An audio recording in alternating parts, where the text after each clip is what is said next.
Hello,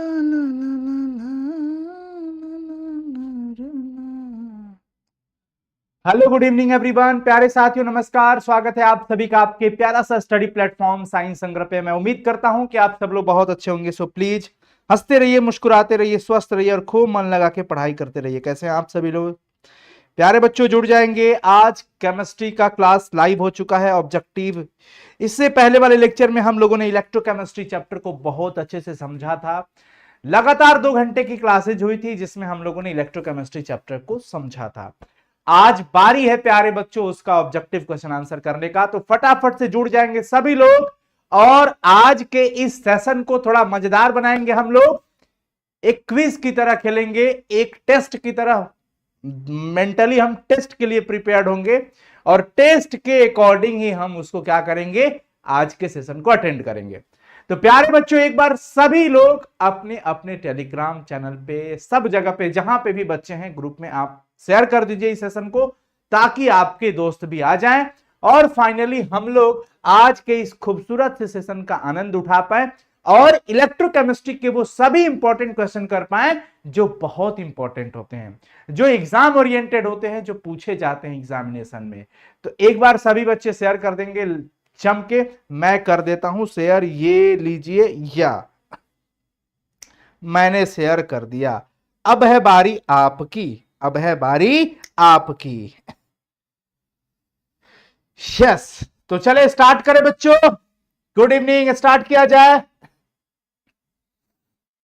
चलिए जी, आपके सामने प्यारे बच्चों क्वेश्चन आएगा, ऑब्जेक्टिव क्वेश्चन, ऑप्शन भी रहेंगे। आपको सही जवाब चैट सेक्शन में लगाना है। कहां लगाना है? चैट सेक्शन के अंदर आपको सही जवाब लगाना है। कोशिश करिएगा, अंत तक सेशन को देखिएगा, कुछ सीख करके जाइएगा। अगर आप 2025 बोर्ड एग्जाम की प्रिपरेशन कर रहे हैं और बेहतरीन अंक लाना चाहते हैं तो आप सही जगह पे हैं, बिल्कुल सही जगह पे हैं। जरूरत है अब आपको मेहनत करने की, कंसिस्टेंसी को फॉलो करने की, कंटिन्यूटी जरूर होनी चाहिए, जिसे हम कहते हैं नियमितता। आप प्रतिदिन अपने लक्ष्य पर निशाना साधते रहिए और काम करते रहिए। चलिए जी, ये देखिए, सबसे पहला सवाल आपके सामने क्या है? एक फैराडे विद्युत धारा प्रवाहित करने पर प्राप्त मात्रा किसके बराबर होती है? मैं टाइमर ले लेता हूं ताकि आप सभी लोग जरा इसका आनंद उठा पाए। एक फैराडे विद्युत धारा प्रवाहित करने पर प्राप्त मात्रा बराबर होगी किसका? When 1 Faraday of electric current is passed, the mass deposited is equal to. आपने फैराडे का नियम पढ़ा है, फैराडे का नियम तो आपने समझा था। पहला नियम था एम बराबर जेड सी टी और दूसरा था M1 बाई M2 बराबर Z1 बाई Z2 बराबर E1 बाई E2, यही था ना? तो एक फैराडे विद्युत धारा प्रवाहित करने पर जो प्राप्त मात्रा होती है बच्चों, वो 1 ग्राम समतुल्य के बराबर होती है। किसके? 1 ग्राम समतुल्य। सबका जवाब सही आ चुका है, बहुत सुंदर। 1 ग्राम समतुल्य के बराबर, इक्विवेलेंट वेट के बराबर होता है। अगर हम बात करते हैं LiCl, NaCl और KCl के,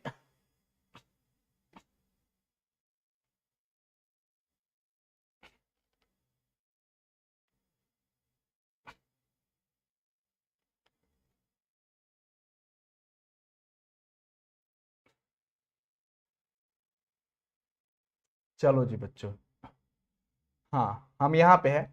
LiCl, NaCl और KCl के विलयन का अनंत तनुता पर समतुल्यांक चालकता का सही क्रम क्या होगा? देखो, हमारे सामने है LiCl, हमारे सामने है NaCl, हमारे सामने है KCl। अगर हमसे चालकता का क्रम पूछा जा रहा है बच्चों, तो आप इस पे सीधा सीधा याद रखिएगा, बढ़ते हुए आकार के साथ ये बढ़ता है। तो आकार सबसे बड़ा किसका है? K का, तो KCl का ज्यादा हो जाएगा, फिर NaCl का और फिर LiCl का। तो ये याद रखिएगा सभी लोग। हलीना का रिबन किसने फाड़ा? ये क्षार धातु होती है जिसमें लिथियम का आकार सबसे छोटा होता है और उसके बाद सोडियम का बड़ा होता है, उससे बड़ा पोटेशियम का होता है। जब वर्ग में आप ऊपर से नीचे जाते हैं तो आकार बढ़ते जाता है। इसके हिसाब से आपका सही जवाब क्या हो जाएगा? ऑप्शन बी, KCl, NaCl फिर LiCl। अगला सवाल है, 1 फैराडे बराबर क्या होता है? 1 फैराडे बराबर बच्चों 96,500 कूलम्ब होता है। ये 1 मोल इलेक्ट्रॉन पे चार्ज निकाला गया है। 1 मोल इलेक्ट्रॉन पे चार्ज निकाला गया है ये, और 1 मोल इलेक्ट्रॉन का मतलब क्या हो जाता है, एवोगाड्रो नंबर में इलेक्ट्रॉन के एक चार्ज से मल्टीप्लाई करने पर, सॉल्व करने पर जो हमारे पास लगभग की वैल्यू आती है 96,500 कूलम। तो कभी भी सवाल अगर आपसे पूछा जाए कि 1 Faraday is equal to, 1 Faraday बराबर क्या होता है, तो आपका जवाब क्या होना चाहिए जी, सभी लोग बता दो, 96,500 कूलम। लगभग में ये वैल्यू होता है, ये लगभग में होता है बच्चों।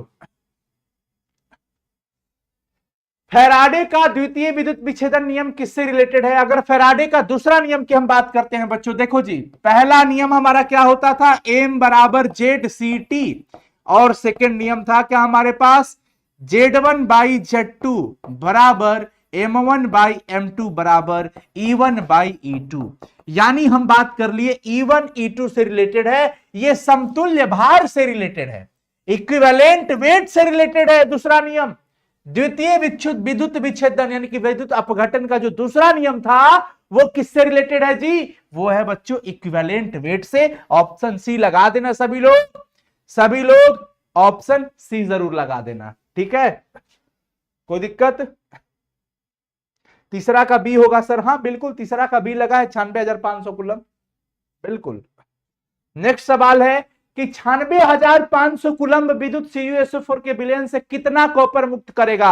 भाई ये हॉट क्वेश्चन की श्रेणी में है, ये बहुत इंपॉर्टेंट सवाल सेंटअप एग्जाम से लेकर के फाइनल बोर्ड एग्जाम तक अब तक कई बार पूछ दिया है, और ये आपको मैं अपने बैच प्रहार बैच के अंदर ये सारे क्वेश्चन सॉल्व भी कराया हूं, और YouTube पर भी जो सेशन था उस पर भी मैंने बताया था आप लोगों को कि बच्चों 96,500 कूलम विद्युत अपघटन में अगर हम कॉपर सल्फेट का विद्युत अपघटन कराते हैं, इसका मतलब हम 1 फैराडे दे रहे हैं विद्युत धारा, यानी कि 96,500 कूलम आवेश हम उसमें प्रवाहित कर रहे हैं।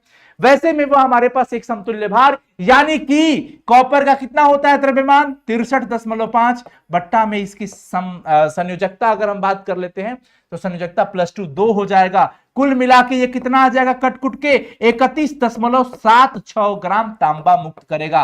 दिमाग में सेट कर लेना बच्चों, बोर्ड एग्जाम में काम आने वाला है, दिमाग में सेट कर लेना, ये बोर्ड एग्जाम में काम आने वाला है, क्योंकि यहां से आपके निश्चित रूप से सवाल पूछे जाएंगे, गारंटीड, ठीक है। नेक्स्ट चलो, 6 सवाल हो चुके हैं और आपको काउंट करते चलना है कि आप कितना सवाल सही कर पा रहे हो, आप कितना सवाल सही कर पा रहे हो, आपको अभी से फोकस करके चलना है, और अंत तक आज हम देखते हैं कि इन 30, 35, 40 सवाल में हमारे बिहार के तमाम बच्चे, हमारे क्लास 12 के प्रिय विद्यार्थी कितना कैपेबिलिटी रखते हैं मार्क्स लाने का। यह हम स्टार्टिंग से ही हम आपको मजबूत बनाने की कोशिश कर रहे हैं। फैराडे का विद्युत अपघटन का नियम किससे संबंधित है भाई? फैराडे का विद्युत अपघटन का नियम अगर आप देखते हो तो M बराबर जेड सी टी। जेड क्या था? जेड क्या था? विद्युत रासायनिक तुल्यांक, विद्युत रासायनिक तुल्यांक था पहला। दूसरा आप देख रहे हो ये M क्या था? इलेक्ट्रोड पे मुक्त पदार्थ की मात्रा थी। अगर हम दूसरा की बात करते हैं बच्चों तो हम M1 बाई M2 बराबर E1 बाई E2 बराबर Z1 बाई Z2 ये हम पढ़ रहे हैं। ये हम सब तुल्यांकित द्रव्यमान से भी हम कह सकते हैं कि रिलेटेड है, किससे? तुल्यांकित द्रव्यमान से। इन सब से कोई मतलब नहीं है जी, इक्विवेलेंट वेट से मतलब है, समतुल्य भार से मतलब है, ये समतुल्य भार है, इक्विवेलेंट वेट समतुल्य भार से मतलब है। गैल्वेनी सेल में एनोड क्या होता है प्यारे बच्चों? इलेक्ट्रोलाइटिक सेल, मतलब वैद्युत अपघटनी सेल। वैद्युत अपघटनी सेल वो होता है जो एक ही विलयन के अंदर दोनों इलेक्ट्रोड होते हैं, कैथोड और एनोड दोनों रहता है। लेकिन अगर हम बात कर लेते हैं विद्युत रासायनिक सेल की, इलेक्ट्रोकेमिकल सेल की, तो विद्युत रासायनिक सेल के अंदर 2 अलग अलग विलयन होता है, 2 अलग अलग कंटेनर होता है, और दोनों के अंदर एनोड और कैथोड यानी कि 2 अलग अलग धातुओं के छड़ डुबा के रखे जाते हैं। उसको एक परिपथ के द्वारा हम कनेक्ट कर देते हैं, लवण सेतु के द्वारा हम कनेक्ट कर देते हैं, ताकि हमारा इंटरनल सर्किट कंप्लीट हो जाए, आंतरिक परिपथ पूर्ण हो जाए। और जब परिपथ पूर्ण हो जाता है, बंद हो जाता है, तो बंद परिपथ से हमें विद्युत धारा का प्रवाह प्राप्त हो जाता है। प्यारे बच्चों, यहां पे गैल्वेनी सेल जो कि एक प्रकार का विद्युत रासायनिक सेल है, और विद्युत रासायनिक सेल के अंदर एनोड माइनस होता है। आप तनिक भी कंफ्यूज मत होइएगा कि सर एनोड तो पॉजिटिव होता है। प्यारे बच्चों, इलेक्ट्रोलाइटिक सेल के अंदर अर्थात वैद्युत अपघटनी सेल के अंदर एनोड पॉजिटिव होता है और कैथोड निगेटिव होता है। लेकिन जब हम बात कर लेते हैं विद्युत रासायनिक सेल की, इलेक्ट्रोकेमिकल सेल की, गैल्वेनी सेल की, तो उसके अंदर एनोड पॉजिटिव होता है, सॉरी निगेटिव होता है। तो एनोड यहां पे क्या होगा, ऋणात्मक इलेक्ट्रोड होगा, निगेटिव इलेक्ट्रोड होगा। तो हमारा 8वां नंबर का सही जवाब ए हो जाएगा। क्या हो जाएगा बच्चों, ए हो जाएगा। बढ़िया जी। नेक्स्ट क्वेश्चन, 108 ग्राम सिल्वर को सिल्वर नाइट्रेट के घोल से जमा करने के लिए कितने फैराडे विद्युत की जरूरत पड़ेगी। हम चाहते हैं कि हमारे पास AgNO3 है, इसमें से हम Ag को निकालना चाहते हैं। किसको, Ag को। Ag को कितना Ag, 108 ग्राम Ag। याद रखना Ag को मुक्त कराना चाहते हो ना, Ag प्लस को 1 मोल इलेक्ट्रॉन मिलेगा तो ये Ag में बदल जाएगा। Ag का मतलब कितना द्रव्यमान होता है इसका, 108 ग्राम। 108 ग्राम का मतलब 1 मोल सिल्वर चाहिए, और 1 मोल सिल्वर का मतलब 1 मोल इलेक्ट्रॉन चाहिए, और 1 मोल इलेक्ट्रॉन का मतलब 1 फैराडे इलेक्ट्रिक करंट चाहिए, और 1 फैराडे का मतलब 96,500 कूलम्ब आपको विद्युत धारा चाहिए। इतना आवेश चाहिए, 96,500 कूलम्ब आवेश चाहिए। तो 1 फैराडे हो गया, यहां पे क्या हो गया जी बच्चों, 1 फैराडे हो गया। चलो नेक्स्ट सवाल देख लो। हमारे पास पोटेशियम नाइट्रेट है KNO3, मतलब पोटेशियम नाइट्रेट होता है। KNO3 का मतलब होता है बच्चों पोटेशियम नाइट्रेट। और गौर करिएगा, कह रहा है लवण सेतु बनाते हो तो इसका प्रयोग क्यों कर लेते हो, आखिर क्या खासियत है कि पोटेशियम नाइट्रेट का हम इस्तेमाल कर लेते हैं। तो प्यारे बच्चों ध्यान रहना, K+ और नाइट्रेट यानी कि NO3-, इन दोनों की गति लगभग समान होती है। इसका मूवमेंट जो होता है लगभग इक्वल वेलोसिटीज के साथ होता है। तो हम कह सकते हैं कि भैया जी दोनों यानी कि K+ और NO3 पे माइनस का जो चार्ज वाला है नाइट्रेट आयन, इनकी गतियां लगभग समान होती है, इसीलिए हम इसको लवण सेतु के अंदर इस्तेमाल कर लेते हैं। इसका अगर पेस्ट हम इस्तेमाल कर लेते हैं, यानी कि हम इसका सर जी मैं साइंस संग्रह ऐप पर क्लास ज्वाइन करना चाहता हूं, लेकिन मुझे पैसों की दिक्कत है सर जी, आप कुछ मदद कीजिए। बिल्कुल मदद करेंगे गोपाल कुमार जी, आप हमारे 9155181020 नंबर पे कॉल करना, और आपके पास जो भी है जिस तरीके से भी है आप टीम से बताएंगे, टीम हमारी बिल्कुल मदद करेगी। ये अनाउंस है, टीम मदद करेगी आपको, टेंशन मत लीजिए। चलिए मैं नंबर लिख देता हूं अपना, हेल्पलाइन 9155181020, ऐप का नाम साइंस संग्रह। लीजिए प्ले स्टोर पे जाइए। देखो बच्चों आप लोगों से मैं इतना जरूर कहूंगा कि ऐप अपने फोन में इंस्टॉल करके क्विज लगाते रहिए, टेस्ट लगाते रहिए, खूब पढ़ते रहिए, रेटिंग रिव्यू भी जरूर कर लीजिएगा एक बार। आज आप लोग सभी लोग सोने से पहले जरूर कर लेना। जब सीसा संचय बैटरी आवेशित होती है तो क्या होता है, सीसा संचय लेड स्टोरेज बैटरी जो कि रिचार्जेबल होती है, जो बड़ी वाली बैटरी देखते हो ना जिसमें शीशे के कई सारे प्लेट लगे होते हैं, पीबी का, PbO2 का, एक एनोड का काम करता है, सबको जोड़ करके पीबी वाला का निकाल देते हैं अलग और PbO2 वाला का निकाल देते हैं अलग। कुल मिला के 2 पॉइंट बनता है, एक पॉजिटिव और एक निगेटिव, एक एनोड का काम करता है और एक कैथोड का काम करता है। और आपको पता है कि ये रिचार्जेबल है क्योंकि इसके अंदर एसिड पुनः फिर रीजेनरेट हो जाता है, सल्फ्यूरिक अम्ल भी इसमें रीजेनरेट हो जाता है, सल्फ्यूरिक अम्ल पुनः बन जाता है बच्चों, ठीक है ना। इसलिए द्रवित सोडियम क्लोराइड के वैद्युत अपघटन से कैथोड पर क्या मुक्त होता है, द्रवित सोडियम क्लोराइड यानी कि NaCl को आपने पिघला दिया है, आपने NaCl को बच्चों ये तो नहीं किया था ना कि पानी के साथ मिलाया था, ये कह रहा है द्रवित NaCl यानी कि NaCl को ही पिघला दिया। तो भैया जी NaCl को पिघलाइएगा, विद्युत धारा प्रवाहित करिएगा Na+ और Cl-। आपको पता है 2 प्रकार के क्षण होते हैं, एक माइनस और एक प्लस। तो भैया ये माइनस वाला क्षण और ये प्लस वाला क्षण, माइनस वाला क्षण क्या होता है, कैथोड होता है, और प्लस वाला क्षण क्या होता है, एनोड। तो टुकुर टुकुर देखते हो क्या, हाँ माइनस कहता है का टुकुर टुकुर देखता रहा, जल्दी है ना, प्लस कहीं के, प्लस वाला तुरंत धावा बोल देला किस पे, माइनस वाले पे, क्योंकि प्लस को प्यार मोहब्बत किससे होता है, माइनस वाले से होता है। अब प्लस प्लस में थोड़ी प्यार मोहब्बत होने वाला है, आकर्षण थोड़ी होने वाला है, दोस्ती थोड़ी होने वाला है, नहीं हो सकता। तो प्लस कहां जाएगा? माइनस पे। और माइनस जो है Cl माइनस, ये Cl2 बन करके कहा जाता है बच्चों प्लस पर। तो समझ में आ गया होगा कि कैथोड पर क्या मुक्त होगा, कैथोड पर क्या लिबरेट होने वाला है बच्चों? वो होता है सोडियम धातु। सोडियम, एक वर्ड लिखा है सोडियम अमलगम, इसका मतलब क्या होता है?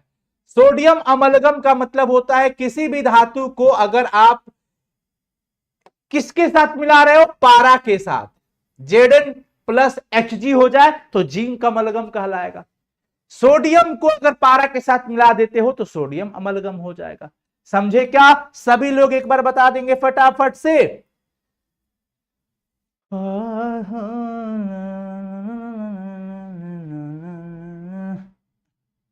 चलिए, Al3 प्लस विलयन से हम चाहते हैं कि 9 ग्राम को जमा करने में कितना आवेश लगेगा। हमारे पास Al3 प्लस है। देखो बच्चों, ये कॉन्सेप्ट की चीज है, इसको हटाते हैं। Al3 प्लस ये कह रहा है। अब Al3 प्लस से हम चाहते हैं क्या बने? Al बने। एक बार आप सभी लोग बताएंगे यस नो फटाफट से, क्या बने बच्चों? Al बने। हम ये चाहते हैं क्या बने? Al बने। अब Al कब बनेगा?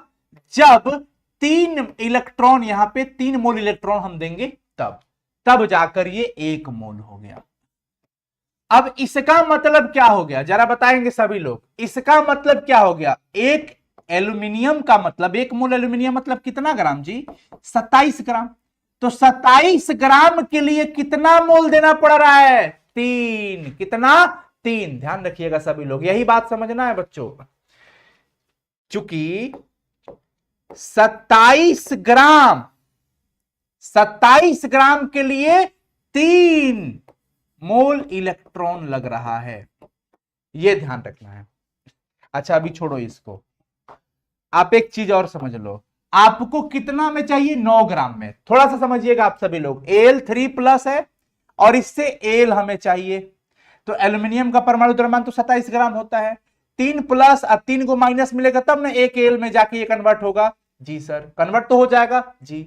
अब 9 ग्राम है तो 9 ग्राम में कितना मोल होगा पहले निकाल लो। 9 ग्राम एल्यूमिनियम में मोल कितना होगा? मोल बराबर होता है दिया गया द्रव्यमान बट्टा में अणुभार। दिया गया द्रव्यमान कितना है? 9। अणुभार इसका कितना होता है? 27। तो 9 बट्टा में 27 मोल हो गया।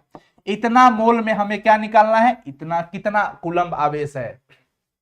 चलो समझ लो, चूंकि 1 मोल एल्यूमिनियम के लिए 3 मोल इलेक्ट्रॉन, 1 मोल एल्यूमिनियम के लिए 3 मोल इलेक्ट्रॉन, तो कितना मोल एल्यूमिनियम है भाई आपके पास? 9/27। इसलिए 9/27 मोल एल्यूमिनियम के लिए कितना मोल? 3 गुना 9/27। समझ में आ रहा है कि नहीं आ रहा है? तो 9 27/27 कट गया, लगभग 1 मोल इलेक्ट्रॉन हो गया। और 1 मोल इलेक्ट्रॉन का मतलब कितना कूलम्ब? 96,500 कूलम्ब। 96,500 कूलम्ब यहां पे दिख रहा है, 96,500 कूलम्ब। फिर से समझ लीजिए बहुत ध्यान से, मैं क्या कह रहा हूं कि Al3 प्लस 3 इलेक्ट्रॉन, 3 मोल इलेक्ट्रॉन देंगे तब ना ये 3 को प्लस है, 3 माइनस खत्म होकर एक मोल इलेक्ट्रॉन एल्यूमिनियम मिलेगा। एल्यूमिनियम का परमाणु भार कितना होता है? 27 ग्राम। कह रहे भाई कि 9 ग्राम हमें जमा करना है। तो ठीक है भाई, पहले हम पता कर लेते ना कि 9 ग्राम एल्यूमिनियम में कितना मोल हुआ। तो मोल बराबर दिया गया द्रव्यमान बट्टा में आणविक द्रव्यमान या परमाणविक द्रव्यमान, चूंकि परमाणु है तो परमाणविक द्रव्यमान होगा। 9/27 इतना मोल हो गया। कटा दीजिएगा तो 1/3 भी आ जाएगा, बात हो यही होगा। तो भाई यहां पे 1 मोल एल्यूमिनियम प्राप्त करने के लिए इलेक्ट्रॉन कितना मोल लगा था? 3 मोल। तो इसलिए इतना मोल एल्यूमिनियम के लिए कितना मोल इलेक्ट्रॉन लगेगा भैया? कटा कुटा के 1 मोल। अब 1 मोल में हमारा आंसर नहीं दिया है। 1 मोल का मतलब कितना कूलम्ब? लगभग 96,500 कूलम्ब। तो ऑप्शन बी करेक्ट हुआ कि नहीं हुआ? बोलो सभी बच्चे, समझ में आया कि नहीं? यस और नो बता दो फटाफट से। समझ आया क्या?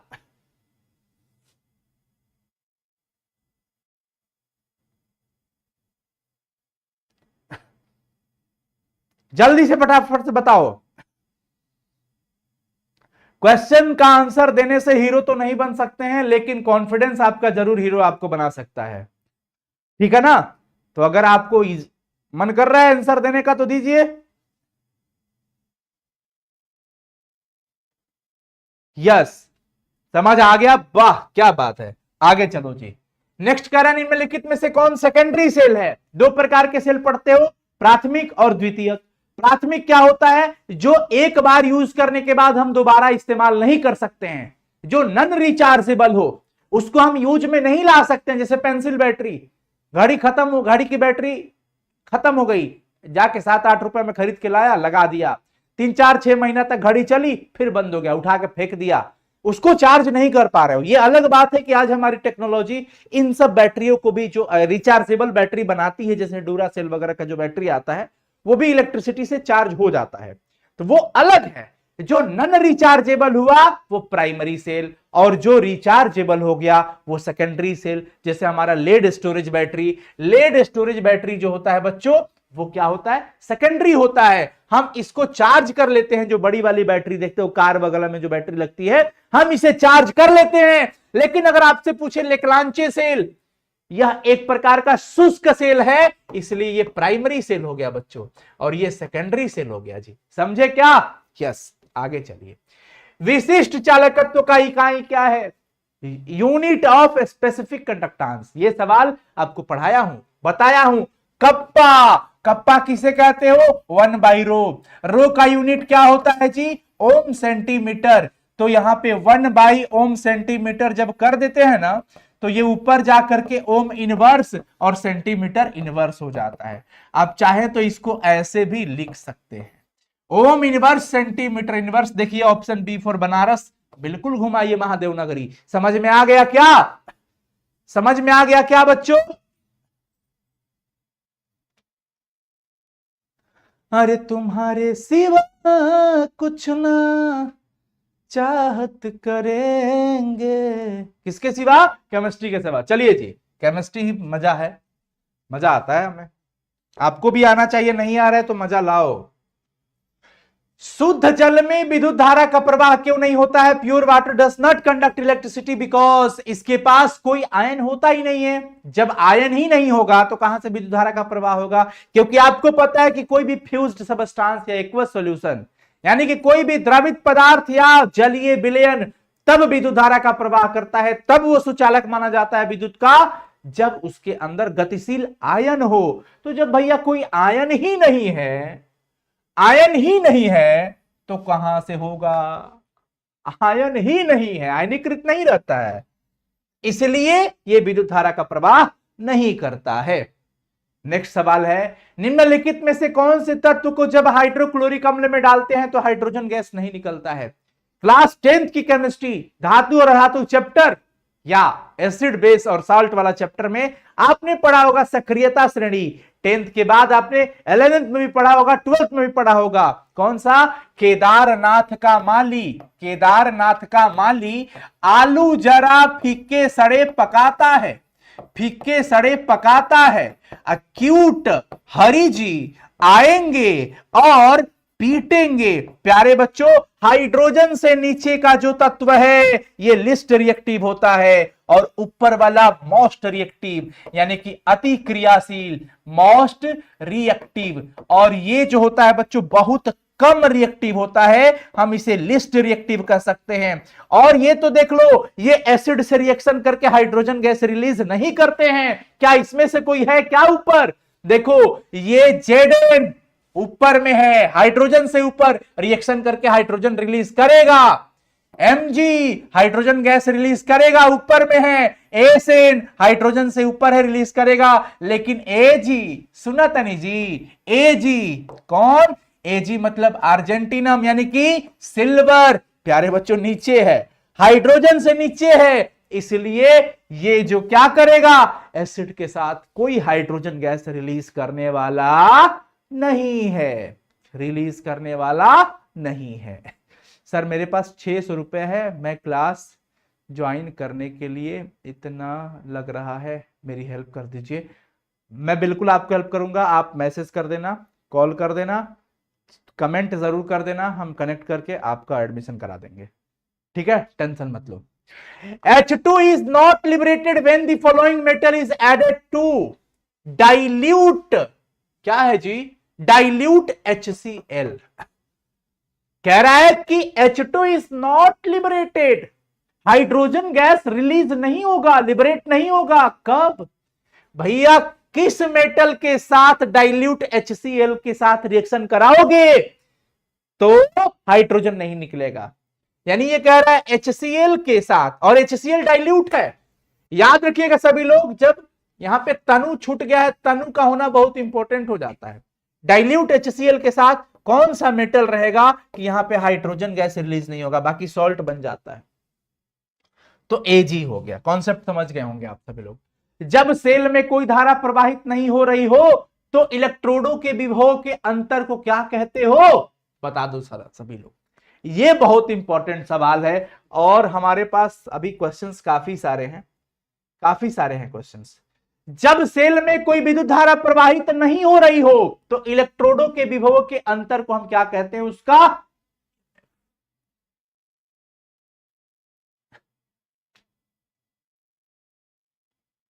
हम गोपालगंज जिला से बानी हो, वाह वाह वाह सर, ये सब लेक्चर में पढ़ाया है, बिल्कुल पढ़ाया हुआ है एकदम, ये पूरा का पूरा आप सभी को पढ़ाया हुआ है बच्चों, एकदम टेंशन नहीं लीजिए, ये सारा का सारा पढ़ाया हुआ है, ठीक है।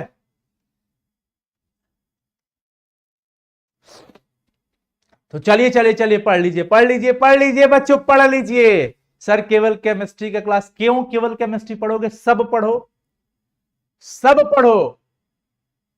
कोर्स की प्राइस आपकी बहुत कम है।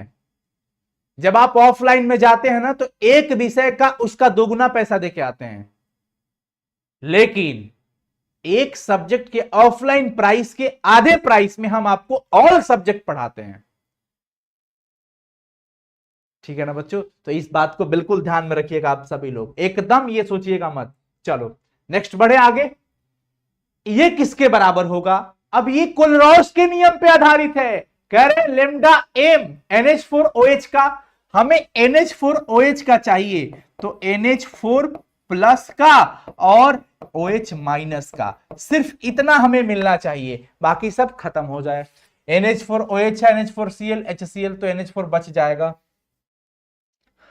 हमें क्या मिलना चाहिए ये देखो ऑप्शन, इसको देखो NH4, एक सेकंड बच्चों, NH4 प्लस लेमडा Cl का minus plus lambda Na plus lambda OH minus, ये पढ़ाया हुआ है, minus lambda Na plus minus lambda Cl minus. इस पूरे वाले को हमने तोड़ के लिख दिया। NH4Cl का मतलब क्या है, याद करिए कोलरॉस का नियम क्या था, धनायन की चालकता और ऋणायन की चालकता का योगफल पूरे विलयन की चालकता होती थी। तो इसमें धनायन क्या होगा, NH4 प्लस, ऋणायन हो गया Cl माइनस, तो इनकी दोनों की चालकता का योगफल कर दिया। NaOH में Na प्लस की चालकता, OH माइनस की चालकता, और ये माइनस है तो ये माइनस प्लस माइनस हो जाएगा उसके वजह से, लेकिन Na प्लस की चालकता और Cl माइनस की चालकता। अब हमने देखा कि लेमडा Cl माइनस से lambda Cl minus cut out हो गया, यहां पे लेमडा Na प्लस, ये प्लस में है ये माइनस में है, ये कट आउट हो गया, क्या बचा NH4 प्लस और OH माइनस। तो हमारा बेसिकली यही सही जवाब होगा, क्योंकि हमें सिर्फ यही बचाना था ना, NH4 प्लस और OH माइनस। तो हमारा सही जवाब क्या होगा बच्चों, ऑप्शन बी होगा, ऑप्शन बी होगा। नेक्स्ट क्वेश्चन, लोहे का संरक्षण रोकने का सबसे अच्छा उपाय क्या है, आयरन को कैथोड बना दीजिए। आयरन को कैथोड बना करके भी आप चाहें तो बहुत अच्छे से आयरन को जंग कर लगने से बचा सकते हो।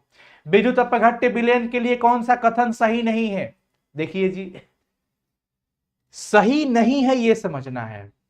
विलयन की चालकता आयनों के आकार पर निर्भर करता है, बिल्कुल करता है।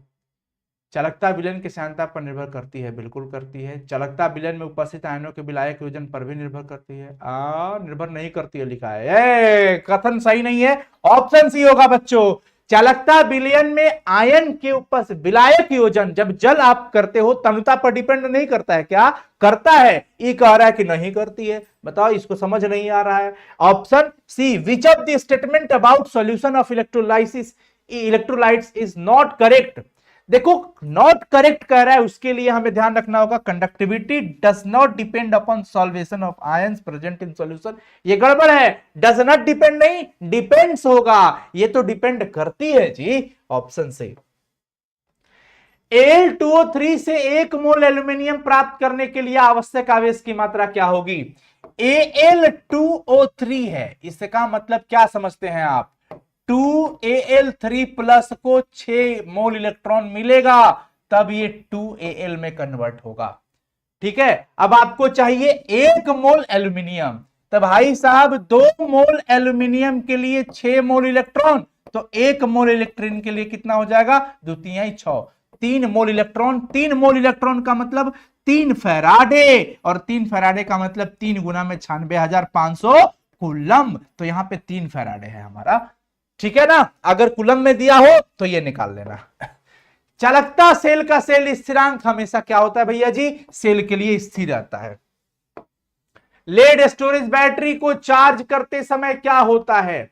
Lead storage battery, while charging the lead storage battery, आप सभी को पता होता है ना, लेड स्टोरेज बैटरी जिसको हम कहते हैं बच्चों लेड संचायक, कई बार स्टोरेज को स्टोरेज ही लिख देता है, सेल कह लीजिए, बैटरी कह लीजिए। बैटरी हम इसलिए कहते हैं क्योंकि इसमें कई सारे मल्टीपल प्लेट लगे होते हैं, पीबी का, पीबीओ2 का, जिसमें ऑक्सीकरण की प्रक्रिया, अवकरण की प्रक्रिया सब होते रहता है, साथ साथ रेडॉक्स रिएक्शन होता है, एक एनोड बनता है, कई सारे पीबी वाले प्लेट को जोड़ करके, पीबीओ2 वाले को एक साथ जोड़ करके वैद्युत अपघट्य लेना, H2SO4 मिला देना, वैद्युत चालकता बढ़ जाती है। जब तक एसिड उसके अंदर प्रेजेंट रहता है प्रॉपर वो काम भी करता है, उसके बाद जैसे ही खत्म हो जाता है तो रिएक्शन रिवर्स हो जाता है। क्या हो जाता है? रिवर्स हो जाता है बच्चों।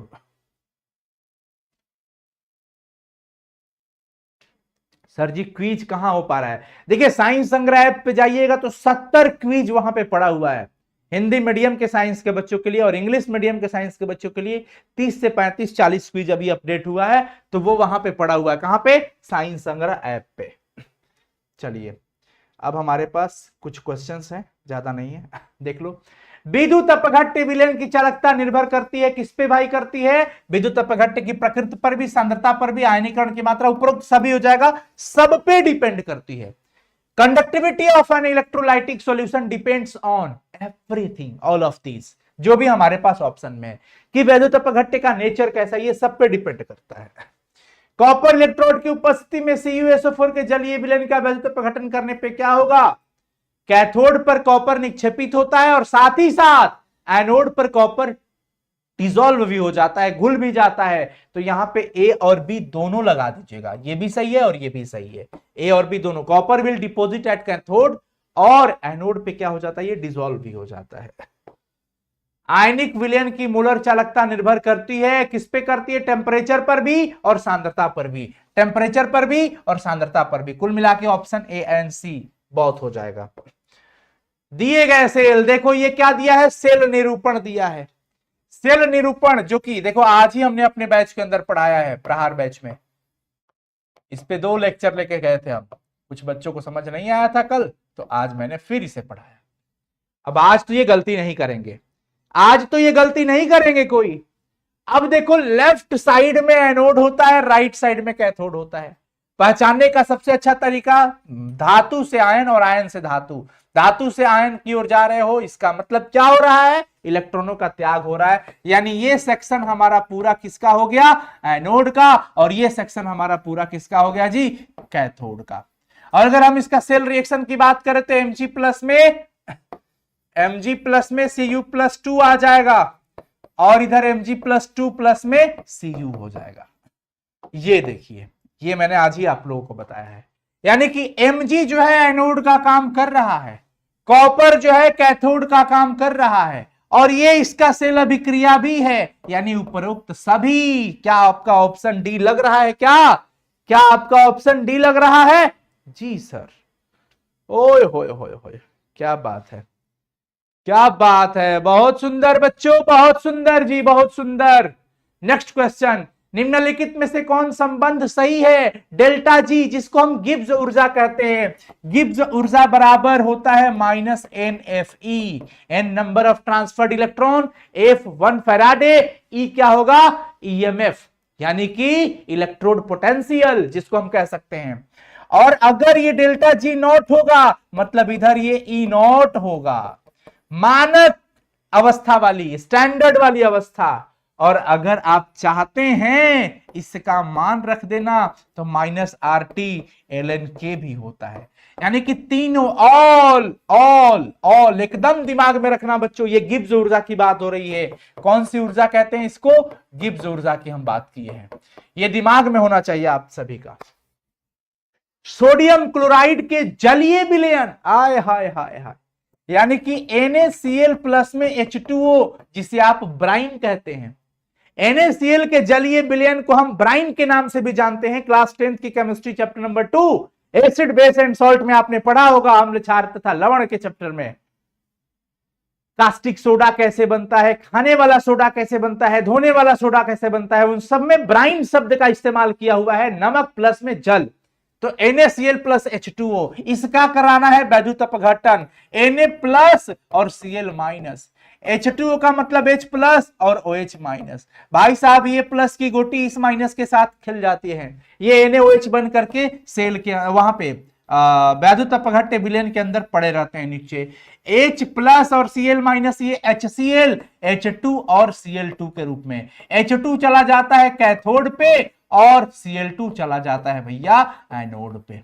ठीक है, तो कैथोड पर H2, एनोड पर Cl2 और NaOH भी बन गया। उपरोक्त सभी, ऑल ऑफ दिस। तो ये कॉन्सेप्ट की चीजें हैं बच्चों। अगर आप कॉन्सेप्ट पता होता है आपको, तो आप इजीली ये सब क्वेश्चन सॉल्व कर पाओगे।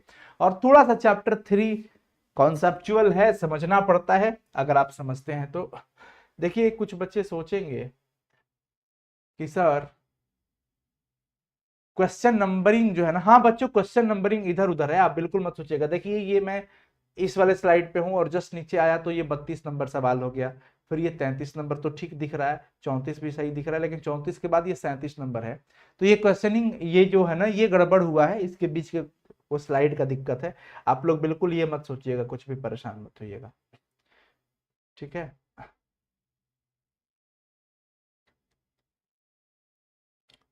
चलो, ये क्वेश्चन देखो, सेल अभिक्रिया स्पॉन्टेनियस कब होगी? जब डेल्टा जी का वैल्यू लेस देन 0 होगा। लेस देन 0 का मतलब हो गया निगेटिव होना। निगेटिव होगी तो स्पॉन्टेनियस, यानी कि स्वतः सेल अभिक्रिया होगी। तो डेल्टा जी का वैल्यू क्या होना चाहिए? ऋणात्मक होना चाहिए।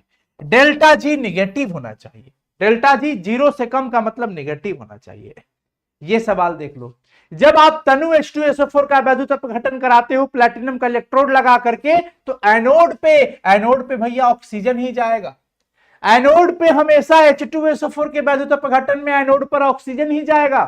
जैसे कई बच्चे सोचते हैं NaCl के जलीय विलयन का वैद्युत अपघटन कराया तो एनोड पे क्या मिलेगा? क्लोरीन गैस मिलता है। एनोड पे सोचते हैं बच्चे कि सोडियम मिलेगा, नहीं भाई, वहां हाइड्रोजन मिलता है कैथोड पे। कैथोड पे हाइड्रोजन, एनोड पे क्लोरीन गैस और NaOH विलयन के अंदर रहता है। यहां पे H2SO4 में आप ये में नहीं सोच सकते हैं कि H2SO4 मिल जाएगा उस पर, नहीं, ऑक्सीजन गैस मिलता है। कहां मिलता है? एनोड पे। एनोड पे मिलता है। ये भी सवाल वही है, एनोड पे ऑक्सीजन ही मिलेगा।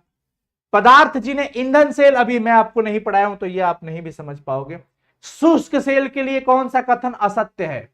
ट्राई सेल प्राथमिक सेल होता है, शुष्क सेल प्राथमिक होता है। इसे विद्युत धारा के प्रवाह द्वारा पुनः आवेशित किया जा सकता है, नहीं किया जा सकता है। प्राथमिक सेल के लिए, लेक्लांची सेल के लिए यही तो बात नहीं होती है, हम उसे दोबारा चार्ज नहीं कर सकते हैं, दोबारा आवेशित नहीं किए जा सकते हैं। यही हमारा कथन, स्टेटमेंट रॉन्ग होगा। ऑप्शन बी हमारा सही होगा इसमें।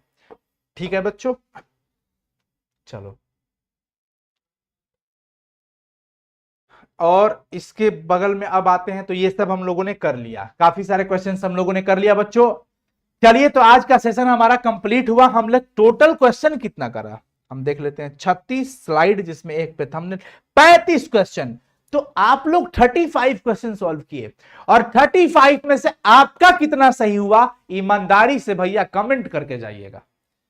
जब क्लास खत्म हो जाए तो नीचे कमेंट में आके जरूर बता देना कि आज का सेशन कैसा रहा, और तैयार रहना चैप्टर 4 के लिए, तैयार रहना चैप्टर 4 के लिए। उससे पहले अभी हिंदी के लिए कई सारी मैंने वीडियोस रिकॉर्ड करी है बच्चों, वो क्वेश्चन आंसर ऑब्जेक्टिव सब पोस्ट करेंगे धीरे धीरे, डेली एक एक या दो दो तीन दिन पे आपको एक एक वीडियोस हमारी हिंदी की भी मिलती रहेंगी, और केमिस्ट्री की और शानदार, फिजिक्स की और शानदार वीडियोस आपको मिलते रहेंगे। प्लीज आप सभी लोग से एक रिक्वेस्ट करूंगा कि आप सभी लोग हमारी हेल्प करें, मदद करें। ये चैनल बहुत नया है जिसे अभी और आगे लेके जाना है। बाकी ईश्वर की कृपा, जो जाही विधि राखे राम ताही विधि रही है, सीताराम सीताराम सीताराम कहिए। परंतु मेहनत करने से हम कतराते नहीं हैं, मेहनत खूब करते हैं और खूब करते रहेंगे, क्योंकि हमारे रग रग में मेहनत है, हमारी माटी में मेहनत है। म से मेहनत, म से माटी और म से मजदूर, तो हम मजदूर लोग हैं और मेहनत करना चाहते हैं, जानते हैं, और हमारी माटी मेहनत करना ही सिखाती है। हमें मेहनत का फल बड़ा अच्छा लगता है, मेहनत की कमाई खाना हमें बड़ा अच्छा लगता है, फोकट की कमाई हमें नहीं, कि फोकट का कहीं से मिल गया और हवाबाजी करने लगे, वो सब नहीं। तो प्यारे बच्चों, हाँ, मैं आपसे हेल्प भी मांगते हैं तो अपनी फैमिली से, अपने माटी से, अपने परिवार से। आपसे बस इतना हेल्प चाहिए कि आप लोग चैनल को शेयर करो, अपने छोटे भाई बहन खूब ज्यादा से ज्यादा शेयर करो, ताकि और तमाम बच्चे जुड़ पाए, वीडियोस देख पाए और उनकी नॉलेज बढ़ पाए, उनका ग्रोथ हो पाए, और कुछ नहीं। तो आप सब इसमें हमारी हेल्प जरूर करिएगा। हम दिन रात मेहनत कर रहे हैं आप सबके लिए, और हमसे ज्यादा मेहनत आपको करना है, आपको करना है, क्योंकि 2025 के बोर्ड एग्जाम में फिर से वापस टंका बजाना है। प्यारे बच्चों, साइंस संग्रह का परचम हर बार लहरते आया है, हर बार लहरता रहेगा, चाहे कोई कितना भी बाधा डालने की कोशिश कर ले, हम रुकने वाले नहीं हैं। हम 1000 बच्चों को भी उतनी शिद्दत से पढ़ाते हैं जितना एक बच्चे को शिद्दत से पढ़ाते हैं, और जितना हम एक बच्चे को शिद्दत से पढ़ाते हैं उतना ही शिद्दत से हम 1000 बच्चों को पढ़ाते हैं। ये मैटर नहीं करता, हम मेहनत करने के लिए तैयार, आपसे बस हेल्प की नीड है। आप हेल्प करते रहो, डेली क्लासेस ज्वाइन करते रहो, चैनल को जरूर सब्सक्राइब कर लेना, नोटिफिकेशन ऑन कर लेना, और खूब मेहनत करो। शून्य से उठना कई बार हमने देखा है और हमने किया भी है, हमें शून्य से उठने में कोई वो नहीं है। ये तो सफलता की सीढ़ी है, चढ़ते गए, फिसल गया पैर, नीचे आ गए, फिर चढ़ेंगे, फिर आ गए, फिर चढ़ना होगा, फिर चढ़ेंगे, लेकिन चढ़ते रहेंगे, रुकने वाले में से नहीं है। तो प्यारे बच्चों, आप लोग भी अपनी हौसले को बुलंद रखो और खूब मेहनत करो, क्योंकि आप के पिताजी, आपके माताजी, आप सबके लिए बहुत मेहनत कर रहे हैं, बहुत मेहनत कर रहे हैं बच्चों। एक एक पाई बहुत मेहनत से आ रहा है, पसीने बहा करके। ये तपती चिलचिलाती धूप में हम और आप घरों में रहना पसंद करते हैं, लेकिन हमारे पेरेंट्स घर से बाहर निकल करके मेहनत मजदूरी करके पैसे लाते हैं। उन पैसों की कीमत को समझना है, और उन सब की कीमत कलम से क्रांति वाली लड़ाई होगी। मेहनत आपको करना है, ये उजूल फजूल कामों में बिल्कुल मत रहो, इंस्टाग्राम वाली, हाय हेलो करने वाली, ये सब बेकार हो जाएगा। अभी अपने आप को सेट करो, तपाओ, खूब तपाओ, जितना तपोगे उतना चमकोगे। कहते हैं ना कि सूरज की तरह चमकने के लिए सूरज की तरह जलना पड़ेगा, तपना पड़ेगा। तपिए। ऑल द बेस्ट बच्चों, थैंक यू सो मच। प्यारे बच्चों, कमेंट करके जरूर बताना कि आज का सेशन कैसा रहा, कैसा लगा। नोटिफिकेशन जरूर ऑन करो और साइंस संग्रह ऐप को ज्वाइन कर लो। अगर बैच के साथ पढ़ाई करना चाहते हो, जहां पे हमारी बड़ी टीम शानदार तरीके से आप सभी को पढ़ा रही है, तो हमारा प्रहार बैच है, साइंस संग्रह ऐप है, प्ले स्टोर पे जाइए, इंस्टॉल करिए, रेटिंग रिव्यू दीजिए। इंस्टॉल करके किसी भी तरह का दिक्कत होता है, हमारे हेल्पलाइन नंबर 9155181020 पर कॉल करिए। आपके आसपास अगर 11th के बच्चे हैं तो उन्हें भी जरूर बताइए कि साइंस संग्रह के ऐप पे क्लास 11th के भी बैच स्टार्ट हो चुका है, तो वो भी अपना एडमिशन करा ले, पढ़ाई शुरू करे। धन्यवाद बच्चों, आप सभी का बड़ा भाई, आपका दोस्त, आपका साथी अनुसार आप सबका हार्दिक अभिनंदन करता हूं, धन्यवाद देता हूं। शुभ रात्रि। कमेंट करके जरूर बता देना कि 35 में से कितना क्वेश्चन आपका सही हुआ है। चलिए जी, बाय बच्चों, मिलते हैं फिर अगले क्लास में। All the best, thank you so much.